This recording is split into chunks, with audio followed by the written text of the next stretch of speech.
If you're an entrepreneur that's been finding yourself in a space where you are having a difficult time with imposter syndrome and you've been looking for answers as to how you can finally defeat it, look no further. You found the right video.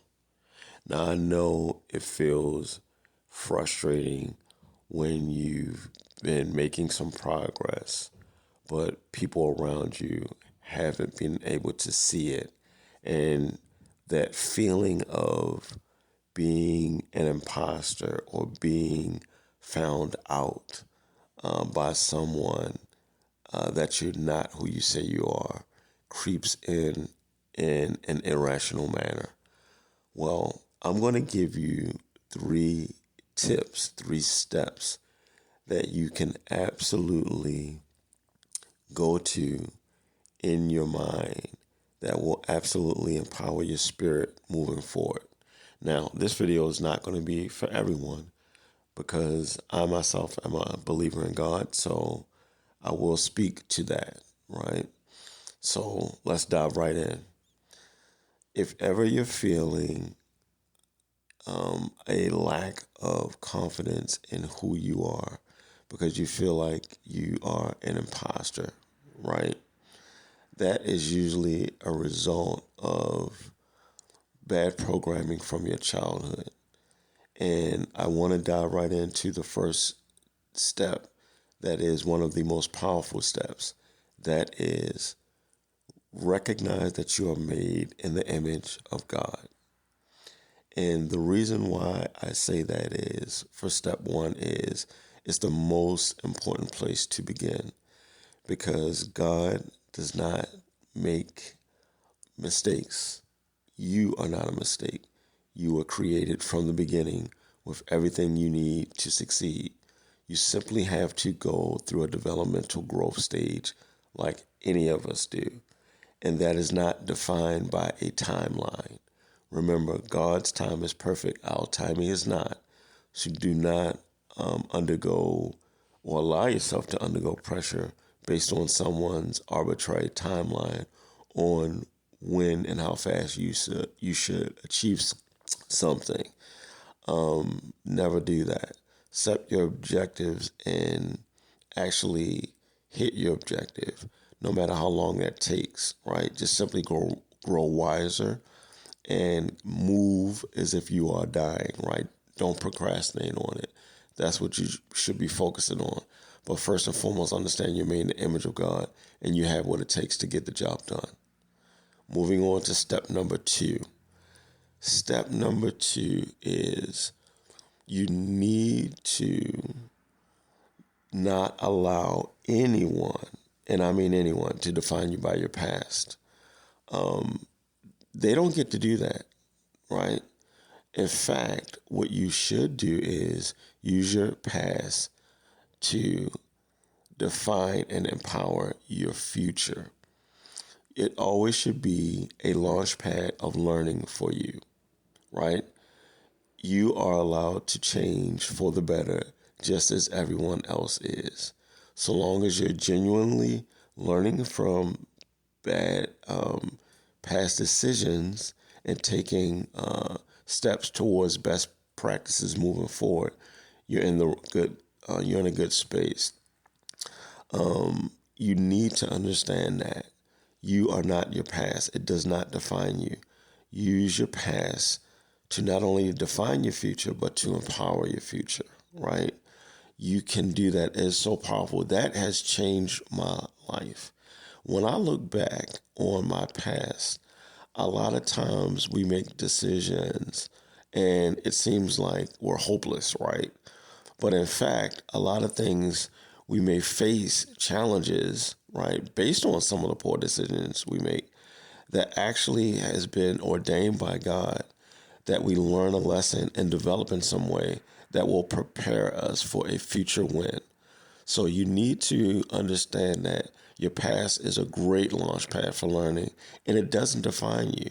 Like I said, in fact, it should define your future in a positive way. So that's step number 2. Keep that in mind, guys. Moving on to this last step. Now, this last step is very important because I believe it speaks to the first 2, and it actually makes them even more powerful, right? And I want you to remember this. Never allow yourself to become double-minded. Remember in James 1:8, a double-minded man is unstable in all his ways. You will not be able to pin down your objectives and successfully achieve them if you're double-minded. So do not allow that feeling of you being an imposter to creep in. You are a growing and developing human being, right? Moving forward. So that leads us to this last step. Remember the gain and not the gap.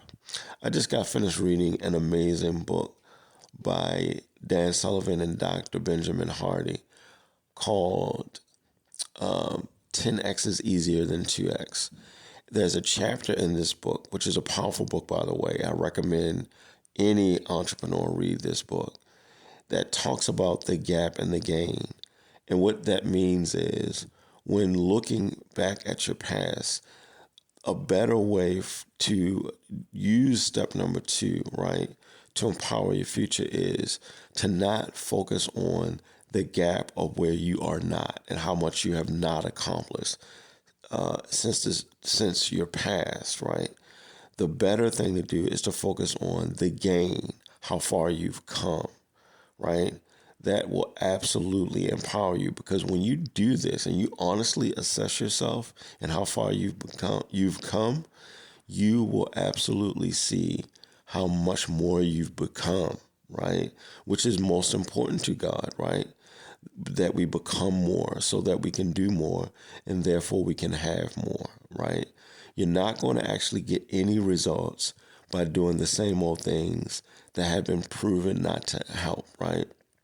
You're going to have to take a new position by becoming a new person, right?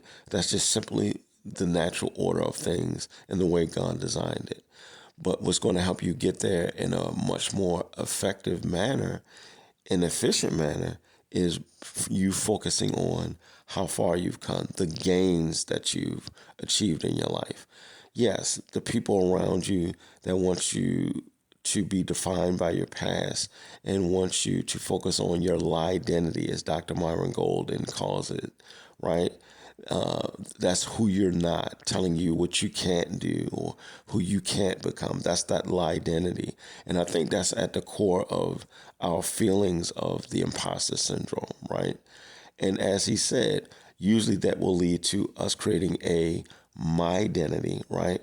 Which is simply still not the real you. It's an identity you make up to disprove them telling you who you aren't, but it still isn't you because you haven't accepted your God-given purpose, right? Who God made you to be. That's your I am identity.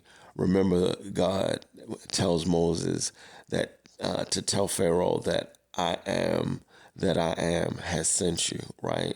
So we're made in the image of the most powerful I am.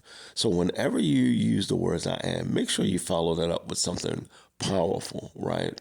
Because we don't want to be saying the Lord's name in vain, right? So say things like I am powerful, I am advancing. That will absolutely supercharge you. Always, guys, remember the gains. Don't focus on the gaps. Remember the gains in your life. And it will absolutely superpower the first steps, recognizing that you're in the image of God. Step number 1. Step number 2, defining your past to empower your future, right?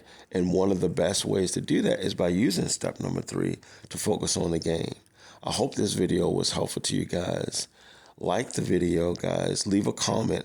Tell me some of the challenges that you've had with imposter syndrome and share how this video has actually helped you to look at it in a new light. Also, don't forget to subscribe and hit that bell notification so you're always reminded when we upload videos like this. I hope you guys have a wonderful week.